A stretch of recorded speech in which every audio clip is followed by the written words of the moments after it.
A scalpel and a sledgehammer are used for very different things. This analogy can teach us a lot about how to achieve the right mix of conventional forces and special operations forces in the future.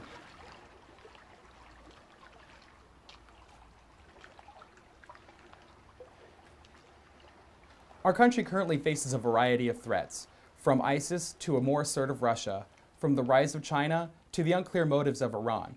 There's no one-size-fits-all solution to these problems. Our military needs to be prepared to win in a variety of circumstances.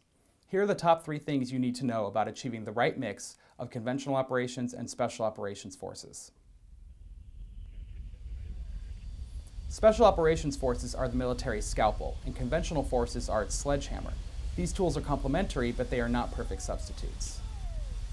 Special forces, for all of their capabilities, cannot be viewed as a panacea to all of our foreign policy problems.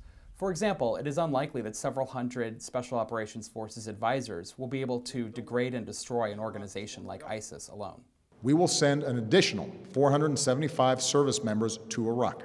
Special Operations Forces should continue to conduct covert missions as well as politically sensitive ones, and should lead conventional forces in low-intensity conflicts.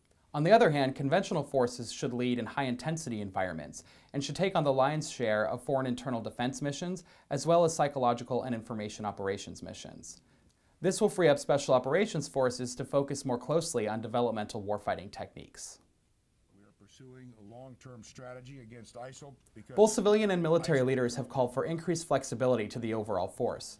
But this shouldn't mean that we create a force of generalists among either our special operations community or our conventional forces community. If we don't approach flexibility carefully, we risk neglecting skills that take careers, not merely years or months, to build. Rather, flexibility should refer to increased communication between the forces, as well as streamlined coordination. Indeed, addressing these 2 problems is a large part of why U.S. Special Operations Command was formed in the first place. When thinking about how the U.S. should use its conventional and special operations forces, it's helpful to think about the comparative advantage of each force. Special operations forces are the military's innovators, and conventional forces are the military's amplifiers. As Admiral William McRaven recently put it in his farewell address, special operations forces are currently enjoying a golden age. And we are in the golden age of special operations, a time when our unique talents as special operators are in the greatest demand. However, to keep Special Operations Forces at the tip of the warfighting spear, it will be important for us to ensure that the lessons learned throughout the conflict since 9/11 are instilled across the military. This will ensure that the U.S. military will be best prepared to face any kind of threat that it may encounter in the future, whether it be from an insurgency or from another state.